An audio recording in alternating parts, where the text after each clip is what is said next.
Welcome back to the connection module. In this video, we're going to be taking a look at attachment theory. Now, if you've never heard of attachment theory before, you're not alone. It's a field of psychology that began by studying how children bond with their parents. Ken Wilber, one of the greatest philosophers alive, called attachment theory one of the top 3 most important theories of our time. That's high praise, especially coming from him. By understanding the basics of attachment theory, you'll gain a perspective on love and relationships that will help you make sense of what's going on between you and your partner, as well as every other important relationship in your life. To me, the breakthroughs and revelations I've received from understanding attachment theory can only be equated to the revelation that the world is not flat, it's round. Don't tell anyone, okay? It's that big of a deal. So in this video, we're going to learn some attachment theory fundamentals and discover that relationships are round, not flat. So what's attachment theory? Well, it's a theory of love that explains how the most important relationships in our lives work.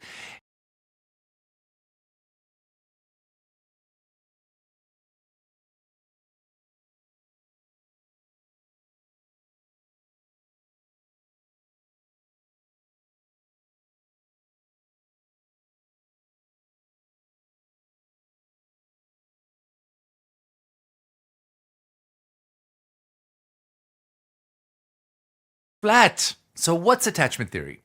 Well, it's a theory of love that explains how the most important relationships in our lives work.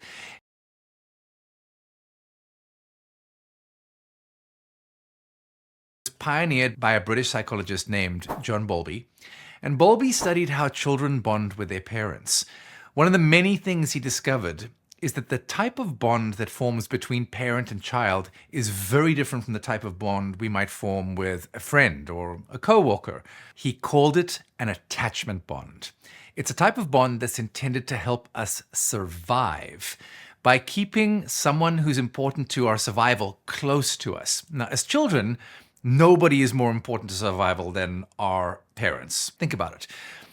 The time when we're most vulnerable and likely to die is when we're children. This is partly because of any mammal, the human brain is the most complex and it takes the longest to fully form, about 7 years. Some researchers say that we're only really able to fend for ourselves around 14 years of age. So humans need 14 years of constant nurturing and constant protection from danger and predators in order to survive. That's a long time, right? Now, a lot can go wrong in 14 years. A lot of life-threatening events can occur during that time. And if you're the child of a caveman in Africa, you could easily be eaten by a lion or fall sick or crawl off a ledge and fall. All of these could swiftly kill you. Now, if your caveman parents don't team up together to protect you, you're going to die within days of being born, if not sooner. So, nature, being exquisitely resourceful, designed a special kind of bond between parents and their offspring to guarantee that parents care for their children and ensure that they survive until they're able to fend for themselves. What is this special bond? Bowlby calls it an attachment bond. We call it love. Nature designed us to fall in love with our offspring and for our offspring to fall in love with us. The idea being that we have a better chance of surviving if we have people who care about us and will nurture and protect us. If mom and dad love us, they'll feed us, they'll protect us, and never abandon us, hurt us, or allow us to die. That's how love is a survival bond.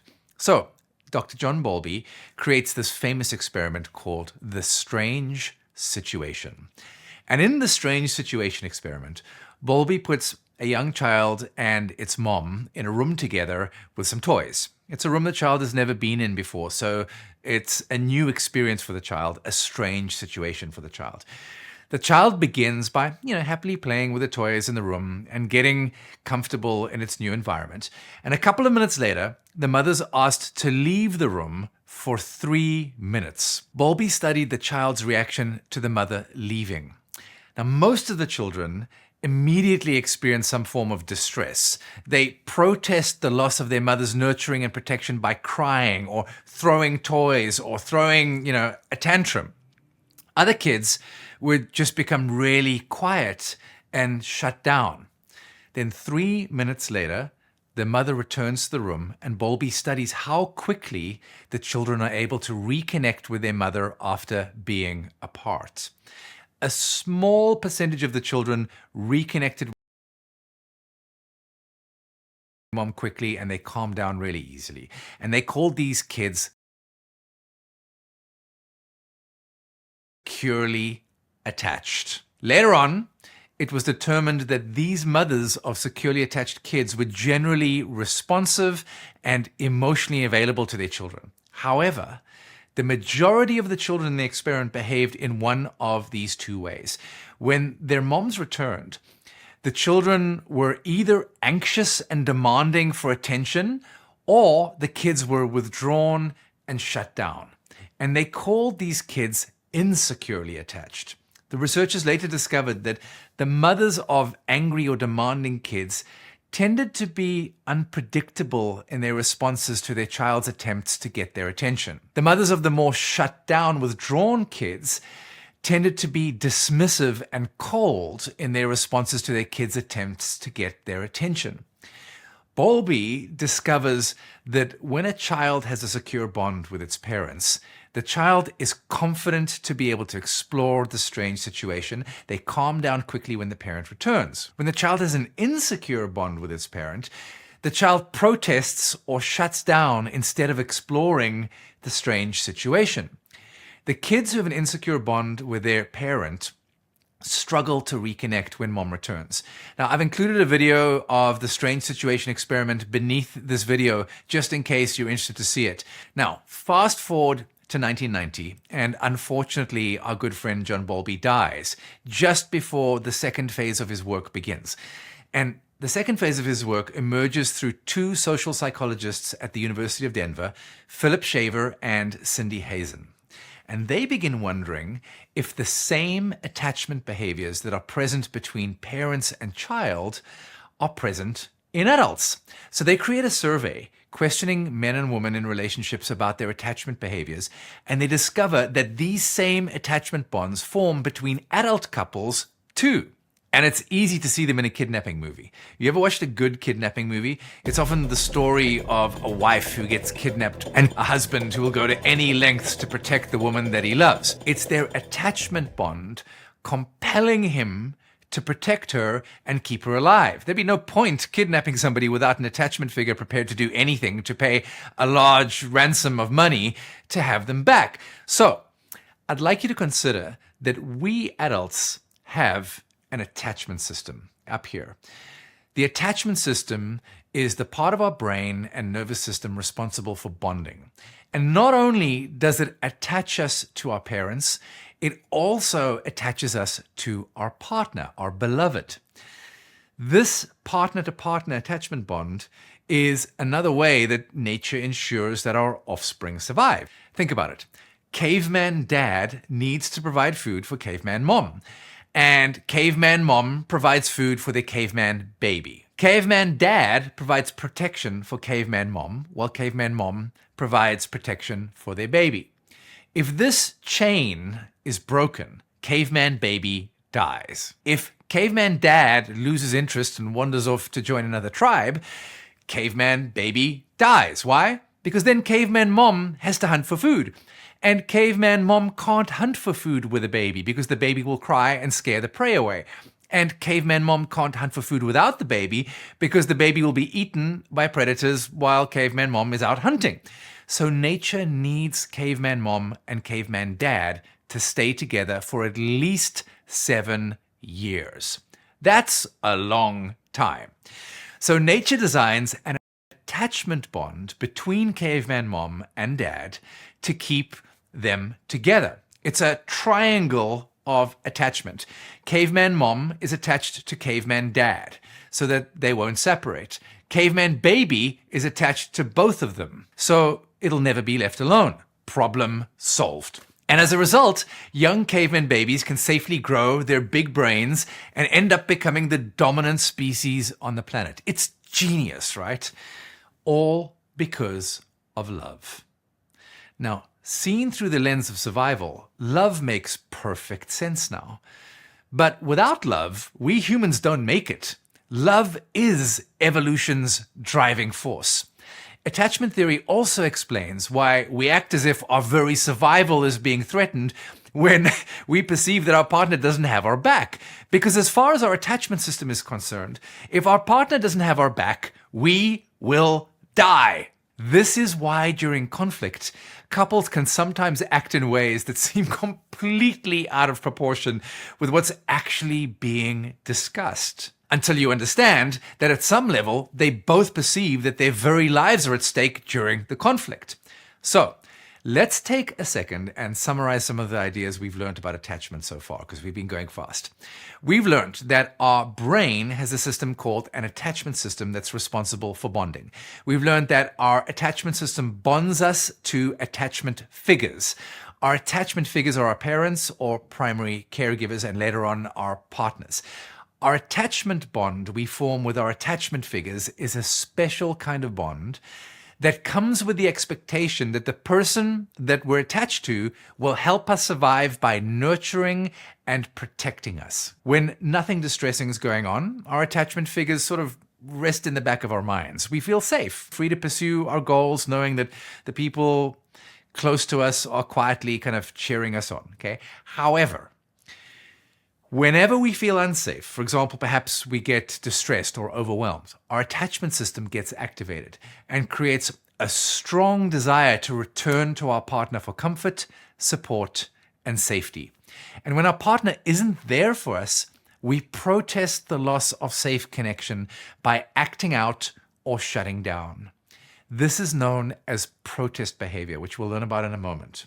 Now, interestingly, we tend to form romantic attachment bonds only with people who feel like home in some way, meaning that the feeling we get from being with these people at some level reminds us of the feeling we got growing up with our parents or caregivers, both good and bad. However, we can also form non-romantic attachment bonds with other people, like teachers, best friends, and family members.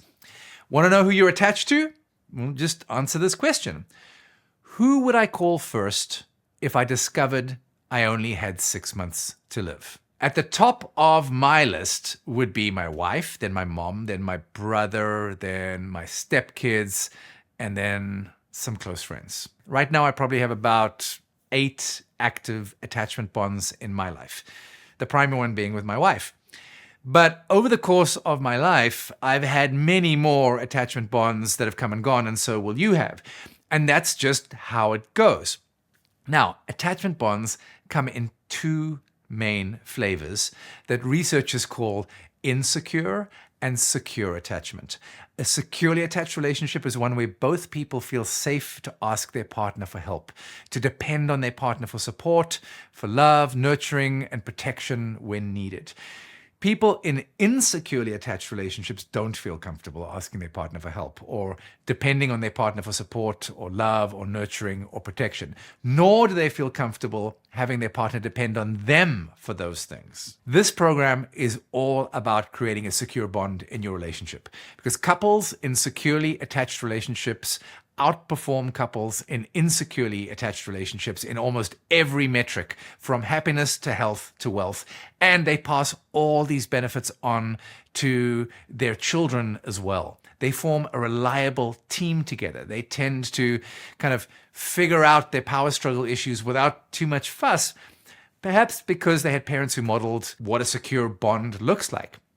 Now, to add to all of this, you also have a personal attachment style, which describes the way that you tend to interact in romantic relationships. We'll take a quiz in Module 3 to accurately determine what's your attachment style. For now, all you need to know is that if you're securely attached, romantic relationships tend to be easy for you, and you generally feel safe to ask others for help and to depend on your partner for support, love, nurturing, protection, whenever it's needed. If you're insecurely attached, you'll struggle with conflict in your romantic relationships, and it will be more difficult for you to ask your partner for help and to depend on them for support, love, nurturing, and protection.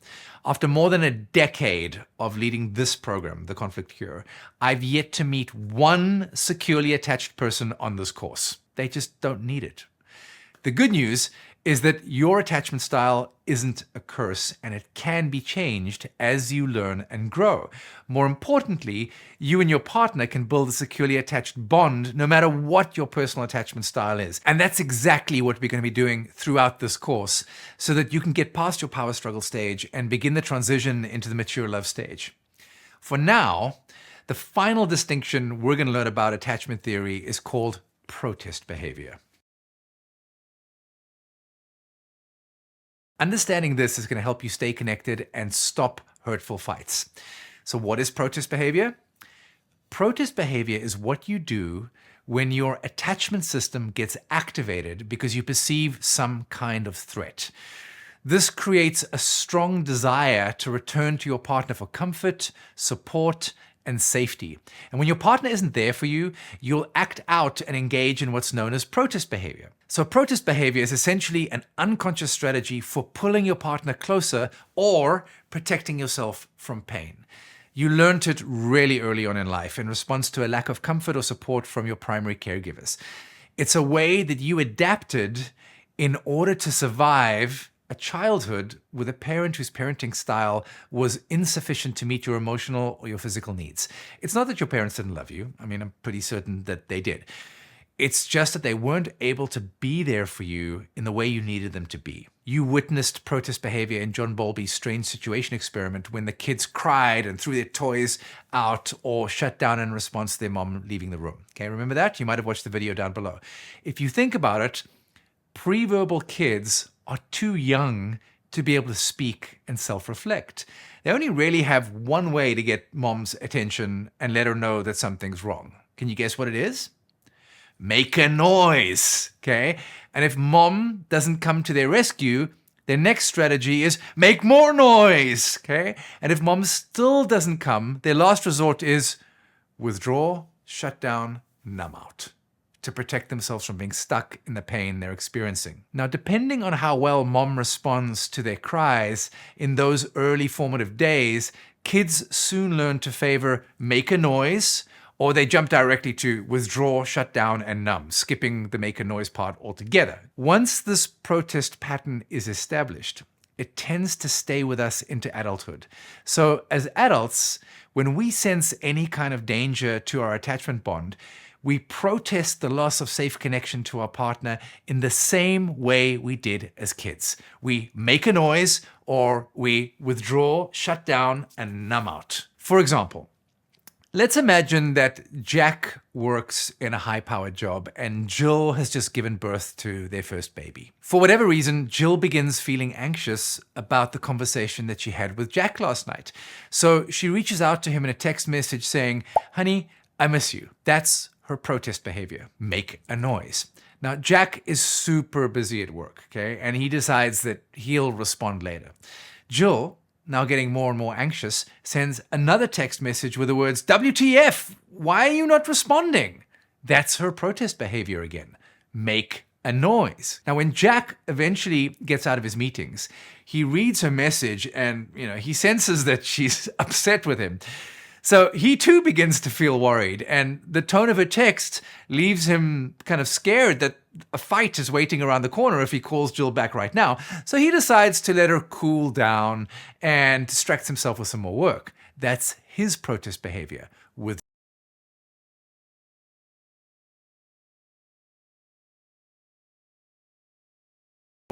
shut down, and numb. Jill, who's now becoming more and more anxious, begins sending aggressive text messages to Jack.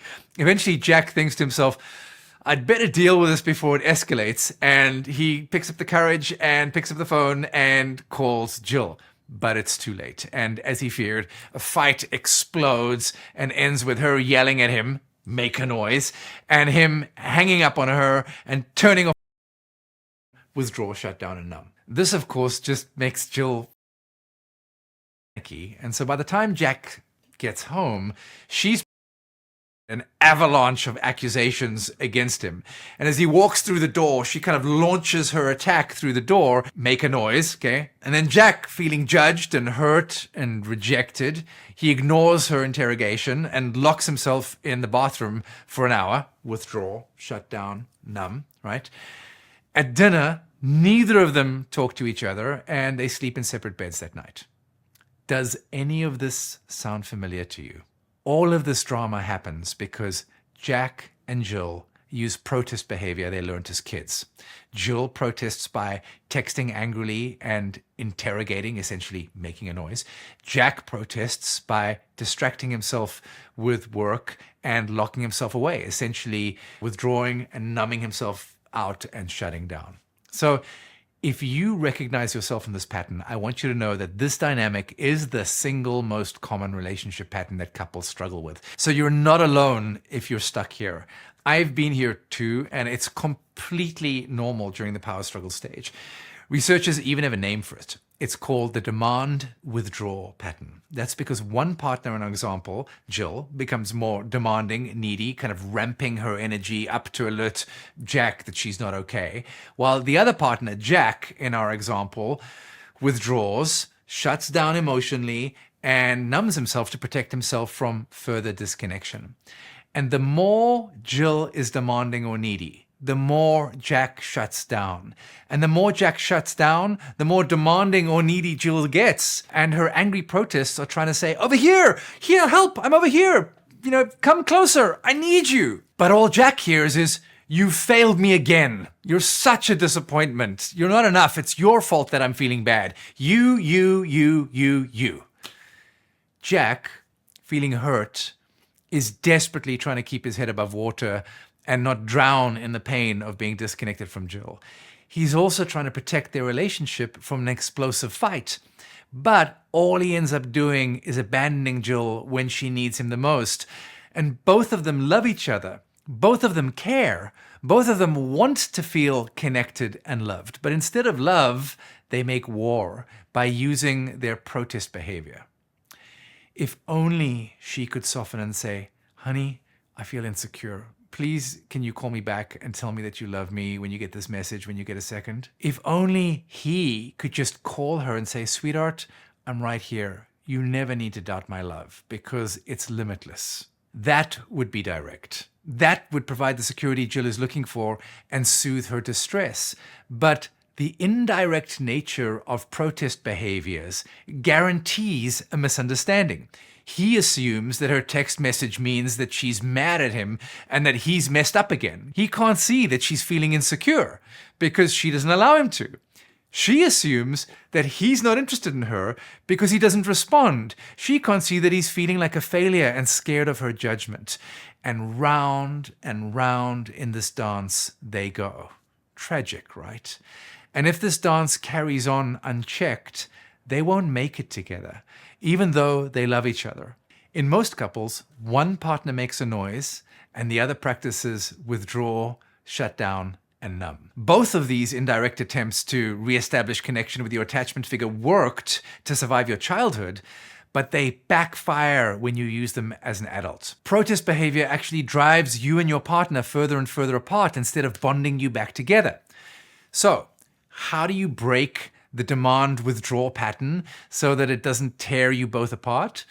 Well, we're going to use a three-pronged approach. Firstly, we're going to use the 4 connection rituals to create so much goodwill between you that you are going to drown out the demand-withdraw pattern with a symphony of thoughtful, caring actions. Secondly, because you can't stop yourself from doing things you don't even know that you're doing, you're going to become aware of how you protest so that you can catch yourself in the act of protesting and choose to do something different. So, next, we're going to do an exercise to help you discover your protest behavior. Then, throughout the program, I'm going to show you what you can do differently, is the third piece, when you catch yourself protesting. But first, let's discover how you protest the loss of safe connection. So now if you haven't already, I want you to go download the connection module implementation workbook from the download area on this page. Then find a section titled attachment and complete the exercises you're going to find there. It shouldn't take too long. Then once you've discovered your protest behavior, you're going to go to your partner, assuming that you have one, and share what you've learned about yourself during this video and the exercises. Share with them how you learned to protest your disconnection, and then apologize to them for having been a massive pain in their butt whenever you protest like this. Then let them know that you're working on doing better, and they can expect some positive changes in your relationship as you become more self-aware. If you don't have a partner to share with, share what you learned with a close friend or a confidant that you can trust. Then you're going to begin to practice catching yourself in the act of protesting. When you catch yourself protesting, you're going to stop what you're doing and do this instead. You're going to apologize to your partner for protesting and instead share something vulnerable with them. So you might apologize for withdrawing or being demanding or critical or needy, whichever you've done. And then you're going to be vulnerable and admit to your partner what you're feeling. You'll choose one of these two emotions that I call soft emotions: sad or scared. That's it. Now, why only sad or scared? Because in my experience, most negative emotions that couples feel when they're fighting are some version of feeling sad or scared. In week 3 of the program, we're going to learn a lot more sophisticated tool that you can use to express what you're feeling effectively. If you're not feeling sad or scared and all you can feel is anger, don't share that with your partner. Instead, go and move your body and let your anger subside first. Go for a walk, go exercise. That'll help your anger dissipate. Then, once your anger has subsided, get in touch with your sadness or fear and go and share with your partner what you're sad or scared about. Got it? Off you go then. Get those exercises done, and I'll see you in our final video in the connection module where I have a powerful tool waiting for you. Bye for now. Have fun.